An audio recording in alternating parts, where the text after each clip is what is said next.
တွေလည်းရှိလာတယ် ecological footprint နဲ့စားလိုက်ရင်ဘယ်ကောင်းမှမခံနိုင်ဘူးပေါ့နော်ဆိုတော့ okay နောက်ဆုံးရောက်ပါပြီပျော်ရွှင်ချမ်းမြေ့မှု index happy planet index မြန်မာနိုင်ငံဘယ်လောက်ရှိသလဲဩစတြေးလျဘယ်လောက်ရှိသလဲနော်ဩစတြေးလျအကြောင်းမပြောခင်မှာ happy planet index ပျော်ရွှင်မှုအများဆုံးဆိုတဲ့နိုင်ငံကမ္ဘာကြီးမှာဘယ်သူများဖြစ်မယ်လို့ထင်လဲအမေရိကန်နိုင်ငံဖြစ်မလားဂျပန်နိုင်ငံဖြစ်မလားနော်ဝေနိုင်ငံဘယ်နေရာပဲရောက်ရောက်နော်ဝေဟာထိတ်ဆုံးမှာနော်လူဇင်ဘတ်နိုင်ငံကျမ်းမာရေးအသုံးစရိတ်မှာလူဇင်ဘတ်နိုင်ငံဟာအမြင့်ဆုံးကျမ်းမာရေးအသုံးစရိတ်မှာအစိုးရကပေးတဲ့ကျမ်းမာရေးအသုံးစရိတ်လူဇင်ဘတ်ကအမြင့်ဆုံးဩစတြေးလျနံပါတ်3လ4လမသိရတယ်ခင်ဩစတြေးလျလည်းမြင့်ပါတယ်ဒါပေမဲ့လူဇင်ဘတ်ကအမြင့်ဆုံးအဲ့ဒီလိုလူဇင်ဘတ်တွေနော်ဝေတွေလည်းခောက်ထားတယ်နံပါတ်1ကကော့စတာရီကာနိုင်ငံနဲ့ Happy Planet Index မှာအမြင့်ဆုံးက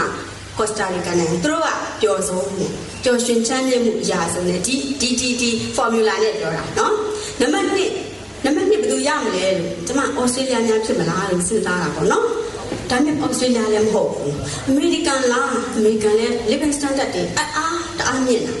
နောက် life expectancy လည်းအမေရိကန်ကြီးရှာပါတယ်ဟိုလောက်ဂျပန်လောက်ကမမြင့်တာဩစတြေးလျလောက်လည်းမမြင့်ဘူးနော်သူကဒါပေမဲ့သူကလည်းတနာစရာတောင်းကောင်းတယ်အမေရိကန်ကသူ့ရဲ့ Happy Planet Index ကဘုတ်အောက်မှာဘယ်လိုမှရှိပါနဲ့105တယ်အဆင့်ပေါင်းမှာ105သူ့ရဲ့အဆင့်က105နိုင်ငံတွေထားပါတော့190လောက်ရှိမယ်ဆိုရင်သူက105ဆိုတော့နံပါတ်1ကကော့စတာရီကာနံပါတ်2ကဘာဖြစ်မလဲအမေရိကန်တော့မဟုတ်တော့အမေရိကန်105ဆိုအောက်မှာတောင်းရတယ်အော်ဆရာကျမလည်းအော်ပါဗီယက်နမ်နိုင်ငံဟာနံပါတ်1 Happy Planet Index မှာနံပါတ်2โอเคဒါဆိုတော့ကျမတို့တော့ဘယ်လောက်ရမလဲပေါ့ကျမလည်းတွက်ကြည့်တယ်ဩစတြေးလျနိုင်ငံတွက်ကြည့်တယ်ဩစတြေးလျနိုင်ငံကိုကျမကြည့်လိုက်တဲ့အခါကျတော့ Happy Planet Index က76ဆိုတော့နိုင်ငံမှာစောစောပြောတယ်150လောက်တင်မှာဆိုရင်76ဆိုတော့အလေအလတ်ပေါ့နော်သူ့ရဲ့အထက်မှာလည်းကို့မှာအများကြီးရှိတယ်အောက်မှာလည်းအများကြီးရှိတယ်ဘာကြောင့်လဲဆိုတော့ ecological footprint မှာကြီးသွားတာ living standard ဘလောက်ပဲမြင့်မြင့်ဟိုဘက်က life expectancy ဘလောက်ပဲမြင့်မြင့် ecological footprint ကဒီမှာအိမ်တွေကိုကြည့်လိုက်ရင်ကိုသိပါပြီเนาะဘလောက်ထိသူကတဘာဝပတ်ဝန်းကျင်ကိုတုံးစားထားတယ်ဆိုတာเนาะအဲ့ဒါကြီးကြည့်လိုက်ရင်သိပြီဆိုတော့အဲ့ဒါနဲ့ပဲသူက76ဖြစ်သွားတာကျမတို့မြန်မာနိုင်ငံကဘယ်လောက်ရှိလဲဆိုတော့ကျမတို့မြန်မာနိုင်ငံဟာ living standard လည်းမမြင့်ပါဘူးဟိုဘက်က life expectancy ဆိုလို့ရှိရင်58နှစ်50ယောက်ျားလေးတွေက58နှစ်တက်ကျမတို့မိန်းကလေးတွေက60နှစ်တက်နော်အသက်ပိုရှိတာကျမတို့က4နှစ်လောက်ပိုရှိတယ်ဆိုအမျိုးသားတွေထက်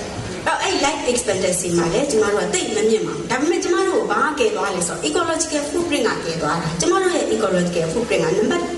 1ရာခိုင်နှုန်းလောက်မရှိဘူး1% လောက်ပဲရှိတယ်။သူများနိုင်ငံတွေ30%တွေပါတယ်ဖြစ်နေတဲ့အချိန်မှာကျမတို့နိုင်ငံက1% လောက်ပဲရှိတယ်။ဆိုတော့အဲ့ဒီကနေကယ်သွားတဲ့အခါမှာကျမတို့ကပျော်ရွှင်မှုချမ်းမြေ့မှုညွှန်ကိန်းမှာဘယ်လောက်ရတယ်လဲဆိုတော့61%ရတယ်။ဩစတြေးလျနိုင်ငံက86ရတဲ့အချိန်မှာကျမတို့က61ဆိုတော့ကျမတို့မြန်မာနိုင်ငံကိုပဲပြန်လို့မယ်။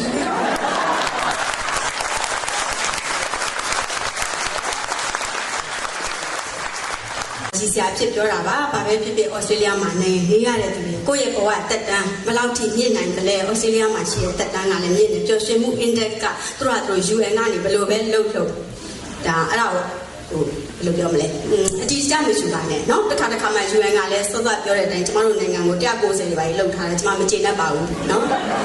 ဆိုတော့အားလုံးကြောက်ရောက်လာကြတဲ့သူအားလုံးပေါ့เนาะဆရာတော်အရှင်သူများနဲ့တကွာကြောက်ရောက်လာကြသူအားလုံးစိတ်ချမ်းသာခြင်းကိုယ်ဤကျန်းမာခြင်းနဲ့ပြည့်စုံပြီးတော့ 100% ပျော်ရွှင်ချမ်းမြေ့ကြတယ်ဖြစ်ပါစေလို့ဆုတောင်းရင်းမိကုန်းချုပ်ပါရှင်